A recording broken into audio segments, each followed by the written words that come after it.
Hey there, my little darklings. It's Skitty, your apron-wrapped, Crisco-cursed guide to the weird and the whispering. Pull up a stool and pour a fresh cup and keep one eye on the jukebox, 'cause this shift don't end when the customers leave. Tonight's tale is a slow burn ghost story written by one of our regulars, Matt Looney, and it comes with a side of hash browns and haunting. Title of this one, I Was a Teenage Fry Cook.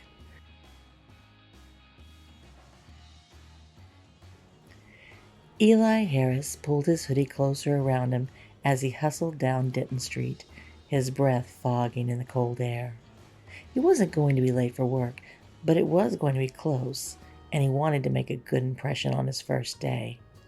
His mom had offered him a ride, but no way was he showing up for his first day of his first job, getting dropped off by Mom. He might just be 18 years old, but he could make it the 8 blocks on his own.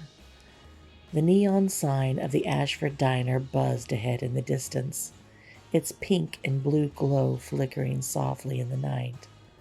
The name Ashford written in blue script and Diner in fat pink block letters. The sign seemed like it could die out completely at any moment.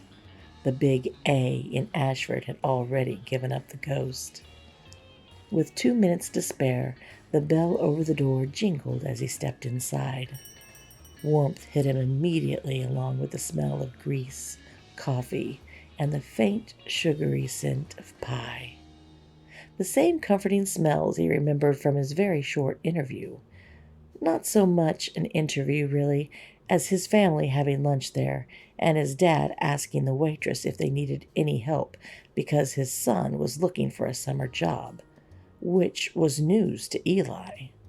The cook, who was taking a break at a booth nearby, asked, "Can he start tonight?" Eli stood inside the doorway, taking a long look around his new workplace. Checkered tile floors, red vinyl booths, chrome fixtures, and a jukebox humming low in the corner. The Ashford Diner was built in the 1950s, and after all those years, it had that warm, lived-in look that made you feel right at home. Behind the counter stood a woman, Grace, no doubt about it, mid-50s, hair pinned up, neat, but starting to fray, sleeves rolled, eyes sharp and assessing. She glanced up from wiping the counter. "You must be Eli," she said.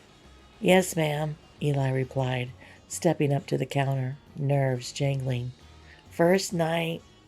Before Grace could respond, a door behind the counter swung open and a man stepped out, late 40s, stocky, with a grease-stained apron and tired eyes. It was the cook he had met during his interview. He looked Eli up and down and grinned. "Hey, fresh meat," he said, wiping his hands on his apron. "You're up. I'm out." Grace smiled warmly, a completely different expression from the one she'd given Eli. "Thanks, Mark. See you tomorrow." "Bright and early," Mark said, untying his apron and tossing it on a hook by the door. He nodded at Eli and passed. "Bright and early?" Grace laughed. "You get here at 10 a.m. Mark brushed her off with a wave. Yeah. As he opened the door to leave, bell ringing, he paused and looked back. "Good luck, kid. You'll need it." He gave Eli a wink, and then he was out the door. Eli blinked. Thanks." Grace watched him go, her smile lingering a moment longer than usual before she turned back to Eli, the warmth fading from her face. Her eyes sharpened again, all business. "Well," she said, tossing her towel over the shoulder, "let's see what you've got." She stepped out from behind the counter, motioning for him to follow. "You ever work in a grill before?" "No, ma'am, but I've cooked at home before," Eli admitted, keeping pace. "And I'm a fast learner." Grace raised an eyebrow. That's what they all say." She walked him through the basics, showing him the fryers, the griddle, where the plates and supplies were stacked. The kitchen was tight but clean, everything in its place. "The menu's simple," Grace said, tapping the laminated sheet posted on the wall. "Burgers, fries, rings, eggs, bacon, hash brown, toast. Keep it hot, keep it moving, and don't burn the place down." Eli gave a quick nod. "Yes, ma'am." Grace smirked at his nerves, but didn't soften much. "We've got a little quiet before the fun starts." "The fun?" Eli asked, glancing at the clock. She checked it too. 10:45. "Mill crowd. The paper mill lets out their second shift at 11. They'll be in hungry and fast. It's a madhouse for about an hour. Then things quiet down." Eli rubbed his hands together, trying to work the jitters out of his fingers. "I'm ready." Grace gave him a quick look, measuring him again. "We'll see. If you get frazzled or start getting behind, just check the wall over there," she said, pointing to several grease-stained laminated pages taped to the wall. "Mark's got a cheat sheet with all the cook times and the toppings for the different burgers, etc." Eli walked over and eyed the list, trying to absorb as much of the information on the wall as he could. "You'll do fine, kid. Just remember to breathe." The clock above the register ticked over to 11:05 with a hollow clunk, and right on cue, the bell over the door started to jingle in bursts. They came in groups, men mostly, though a few women too, all wearing the blue or gray of the Ashford paper mill. Some still had flecks of pulp on their sleeves, or the scent of the chemicals lingering faintly behind them. They filled booths and stools like clockwork, calling greetings to Grace and tossing nods toward Eli that were more curious than friendly. Grace switched gears with practiced ease, sliding menus across the counter and furiously taking down orders on her notepad. "Orders will come in fast and heavy," she called back to Eli. "Stay sharp." And then it began. "Double cheeseburger, no onions, hash plate with extra bacon, chili dog and fries, 2 over easy on the side, patty melt and tots." The tickets started stacking up, and Eli threw himself into it, dropping fries, flipping burgers, trying to remember the cheat sheet without staring at it like it held the secrets of the universe. Grace moved through the diner like a storm in control of itself. She checked plates, corrected orders on the fly, and somehow managed to charm half the customers in the process. Eli did fumble a few things. He dropped a basket of onion rings once and burned a burger, but Grace didn't bark. She just gave him the look that said, "Tighten up," and he did. The noise was constant. Orders, the sizzle of grease, the clink of dishes, the low hum of the jukebox in the corner that switched on all by itself. Eli noticed it while scraping a metal spatula across the flat top, cleaning leftover bits of burger debris off before they started to burn. His eyes glanced out to the dining room, and just as he did, the jukebox lit up, with no one around it. It was one of those old ones that still ran on quarters, but now it cycled softly through a warped rendition of Blue Moon. He started to say something to Grace about it, but she beat him to it. "Don't worry about that," she said, sticking another ticket through the window. "It does that sometimes." There was a tone in her voice, not warning exactly, but something that told him not to push. By midnight, the place had mostly cleared out.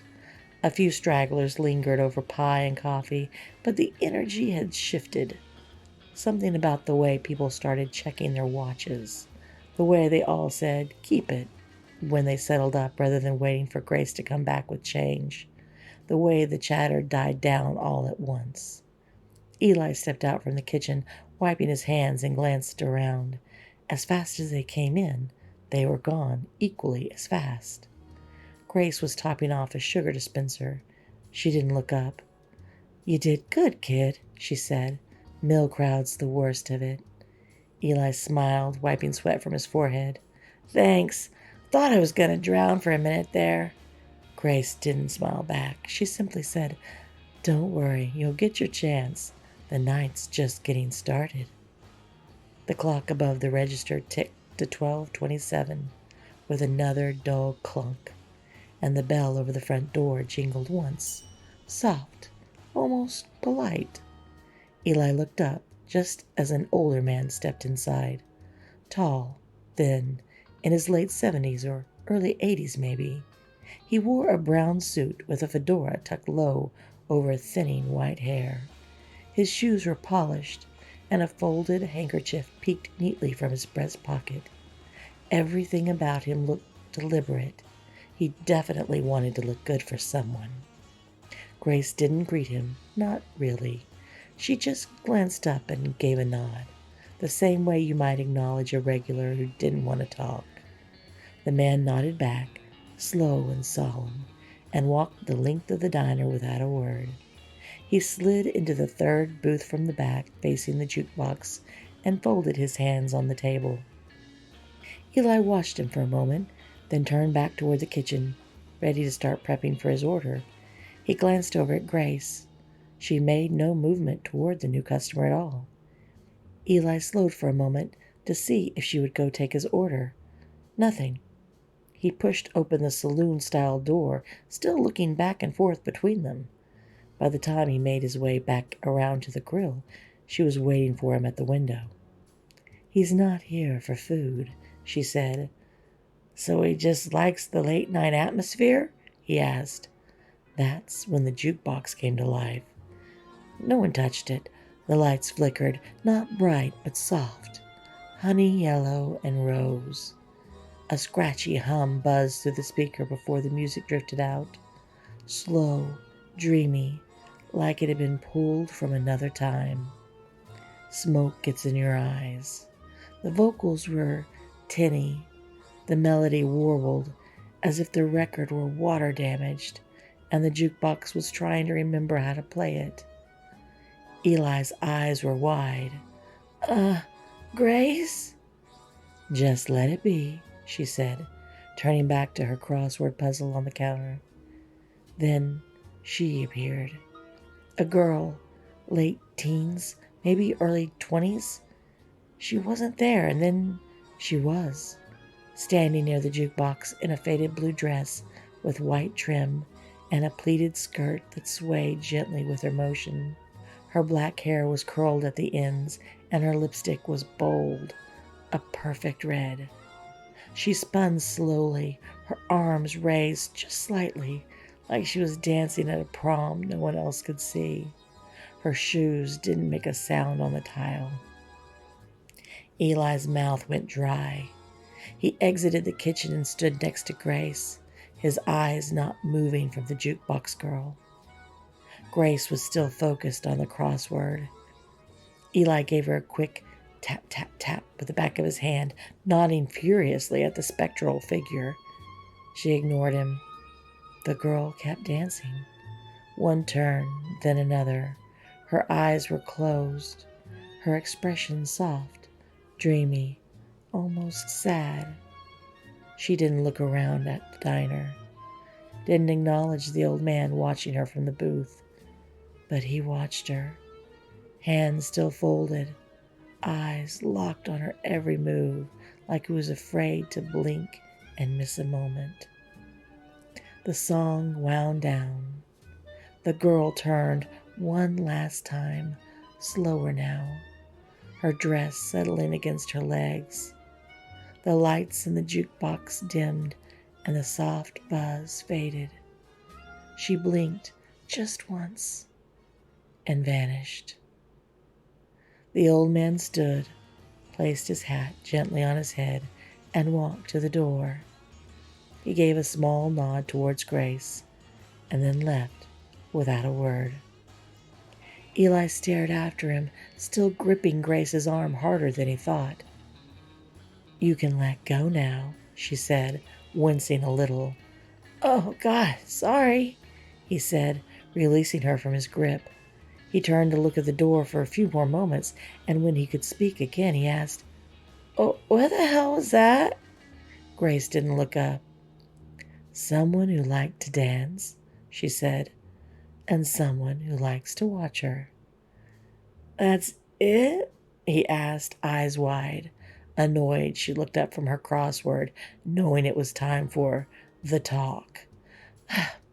Well, what do you want me to say? That ghosts are real, that for some reason this place turns into a supernatural train station after midnight. She spoke so calmly, so matter of fact. Eli stood for a moment, his head wobbling, mouth agape, and trying to say something. Oh, well, yeah? Grace actually smiled at his response. It was a quick one, though. Well, okay then. She turned back to her crossword. There was silence for a few moments, and then she said, Can you go mop the kitchen for me? Thank you. She never even looked up from her puzzle. Eli, finally finding the ability to walk again, turned and headed towards the kitchen. He pushed the swinging door and paused. Is more of that gonna happen? Grace answered again, not looking up. Mm-hmm. Outside, the wind picked up. The hands on the clock above the register crept past 1:40 a.m. The quiet of the diner had taken on a new texture, not just silence, but a kind of expectant stillness, like the building itself was waiting. Grace worked her crossword in peace, occasionally sipping from a chipped mug that said, Number 1 Waitress. Eli was wiping the counter down again, even though he had already done it twice. He didn't feel ready to go in the kitchen alone yet. He jumped a little when the bell over the door jingled, but Grace didn't even glance up. A man in a trench coat entered, dripping wet despite the fact that it hadn't rained all day. He stepped up to the counter and just stood there, eyes glassy, hands planted firmly on the formica. Eli opened his mouth to greet him, but paused when he realized it was one of those. He slowly walked over to where the man stood, with the counter separating them. He couldn't help but stare with his mouth open. His eyes were seeing a man, but the rest of his body knew he wasn't there. No new smells, sounds, or even heat coming off him. He put a hand up in front of the specter. No reaction. Eli looked at Grace. She gave a faint shrug and said, He never gets his coffee. They watched in silence. The man tapped his fingers once, twice, then let out a soundless huff and turned sharply towards the door. As he walked out, he shimmered faintly, like heat rising off pavement, and vanished before the hand touched the handle. Eli blinked, exhaled, then laughed nervously. Okay, that one was kind of weirdly relatable. Ghosts want what they want, Grace said without looking up. Doesn't mean they'll get it. 10 minutes later, a child sprinted through the door without opening it. A boy no older than 10, dressed in cowboy boots and a vest, a little silver badge pinned crooked on his chest. He held a bright silver cap gun and shouted, I got you now, varmint. His voice was muffled, like it had been filtered through water. The boy chased something or someone between the booths, weaving expertly through chairs and table legs, completely unaware of Eli's wide-eyed stare. He let out a series of pops from the cap gun, ducked behind a cigarette machine that didn't exist anymore, then ran out the way he came, hooting with joy. That one a regular? Eli asked. Every few nights, Grace said, always having the time of his life. Eli leaned on the counter, exhaling slowly. It's weirdly comforting in a way, like haunted reruns, Grace smirked. That's how they get you. As the clock hit 2:35 a.m., Grace stood and poured a fresh cup of coffee.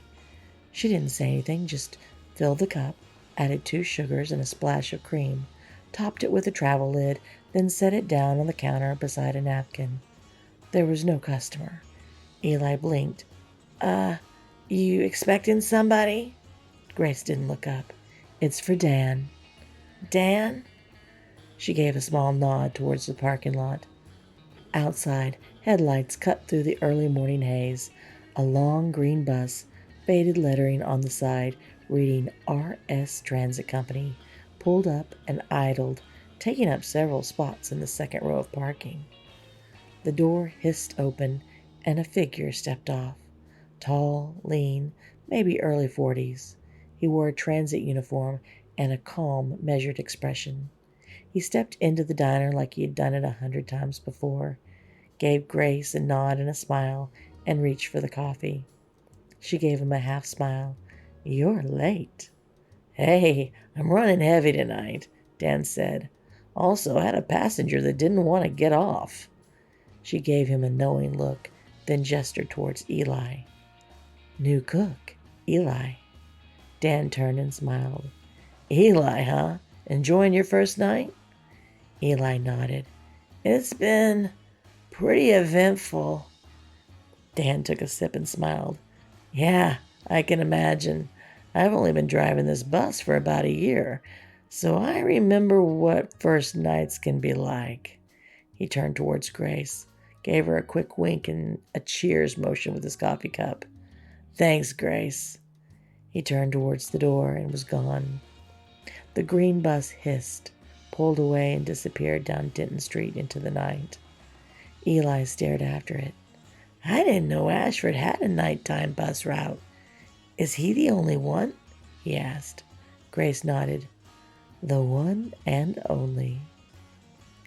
As the hands on the clock above the register crept past 3:15 a.m., the warmth that had started to return to Eli's chest evaporated all at once.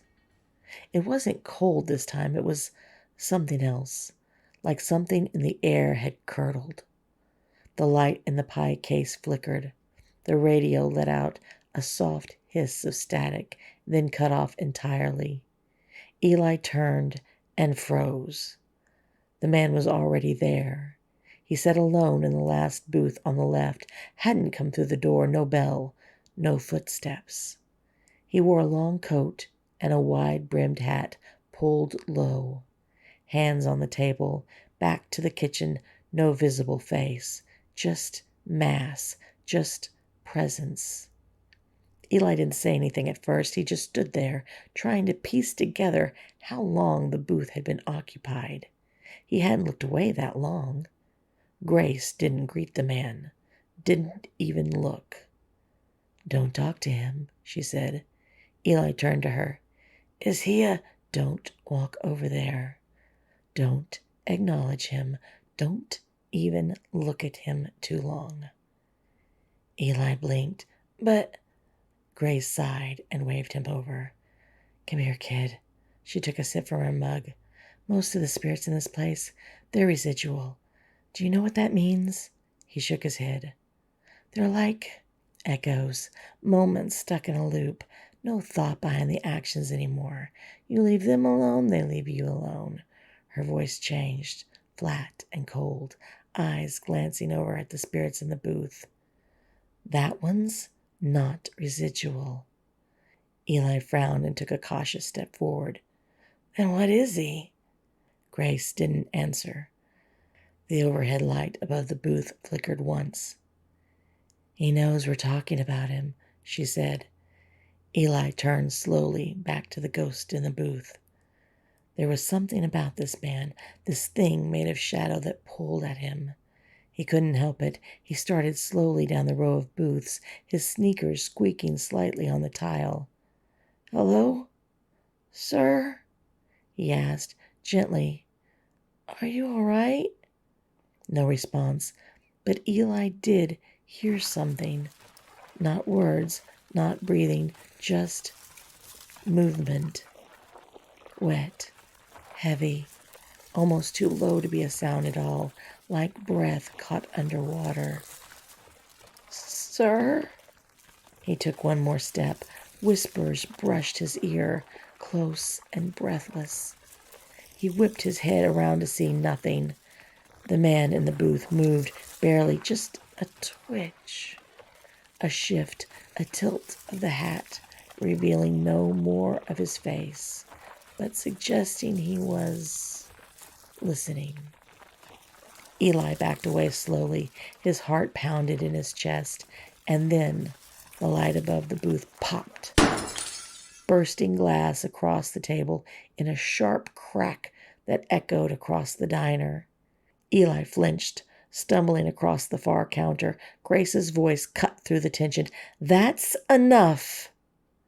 The whispering stopped. The man remained still for another long moment. Then, slowly, he stood. He never turned to face them. He walked towards the door, shoulders hunched, coat dragging just slightly along the floor. When he reached it, the door opened before him.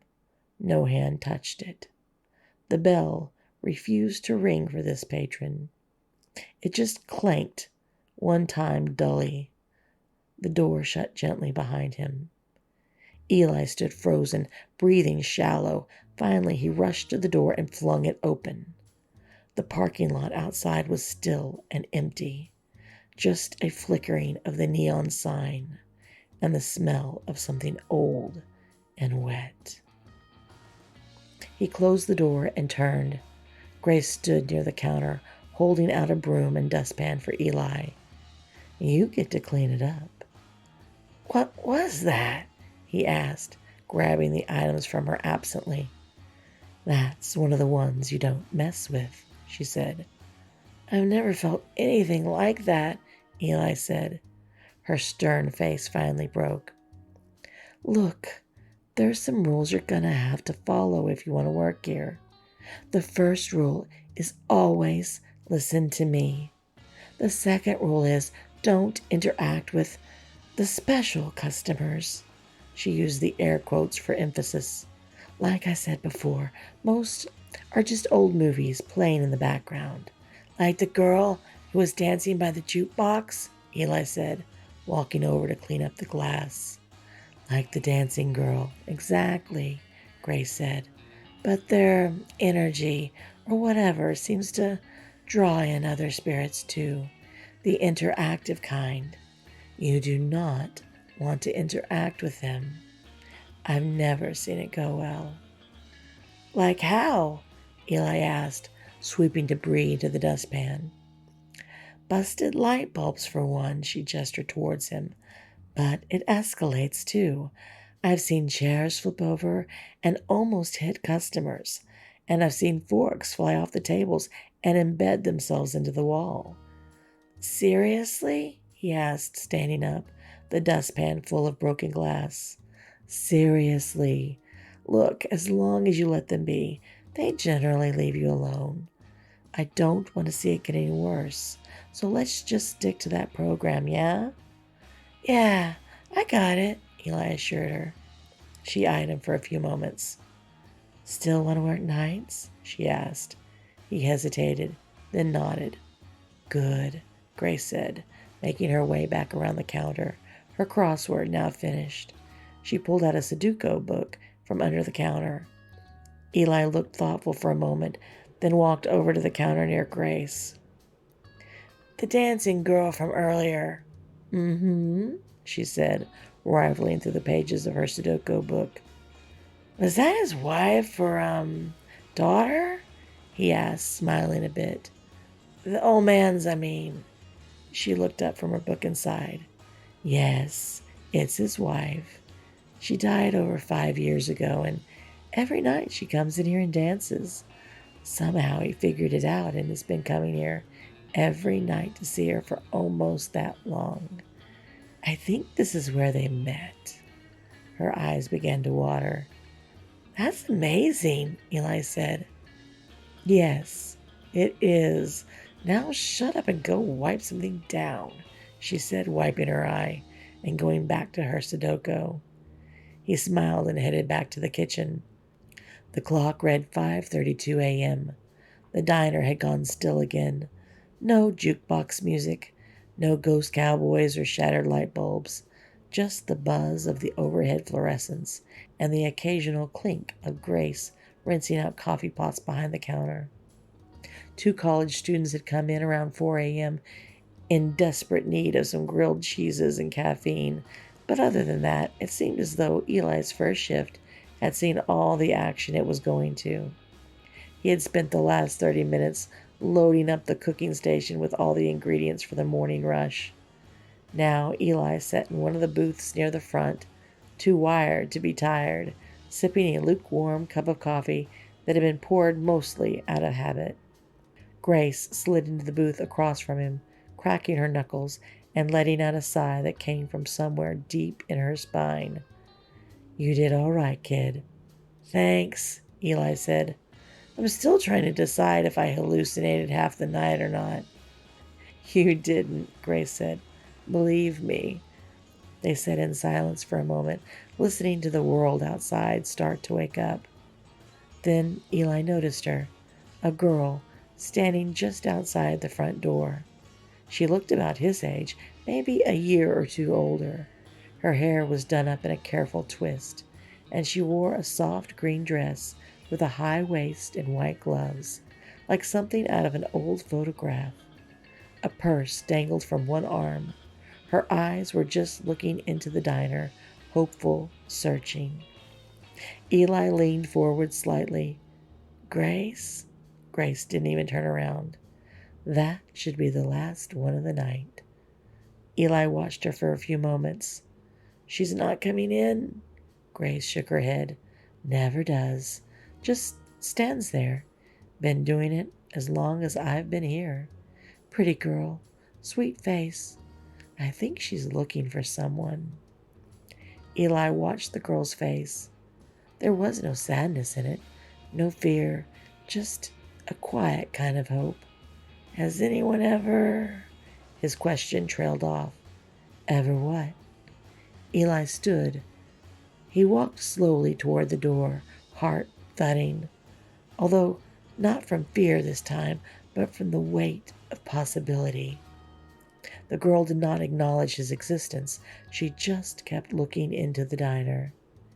He reached the handle, hesitated for just a second, and pulled the door open. He stood there, looking at her for several seconds, and then her expression changed. She turned to look at him and smiled. The action was almost like slow motion. She smiled, wide, warm, and grateful, like a curtain had finally lifted. She stepped forward. One foot crossed the threshold, then another, and with each step she began to fade, softly, gently, like fog curling away from sunlight. By the time she reached the middle of the dining room, she was gone. The door swung shut behind her with a ringing of the bell. Grace was still seated in the booth, her eyes wide, not scared, just surprised. "Well," she said after a beat, "would you look at that?" Eli didn't say anything. He just smiled, still staring at the empty floor where the girl had just vanished. The clock ticked to 5:55 a.m. A soft blue light crept through the windows and blinds as the world outside began to fully wake up. Grace pushed herself from the booth and headed towards the kitchen. "All right, rookie. Go ahead and head home. I'll clock you out. The morning crew should be here any second. I'll wait till they get here." Eli followed her, drained but still buzzing. "You sure?" "Yeah, kid. I got this. Scoot." Just before she disappeared through the swinging door, she looked back over her shoulder. "See you tonight?" Eli smiled. "Yeah, see you tonight." The bell above the door jingled once more as he slipped into the morning air. For the first time in hours, it didn't make him flinch.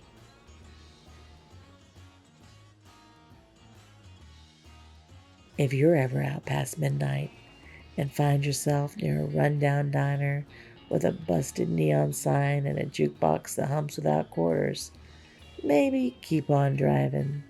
Or don't. Sometimes the dead just want one more dance.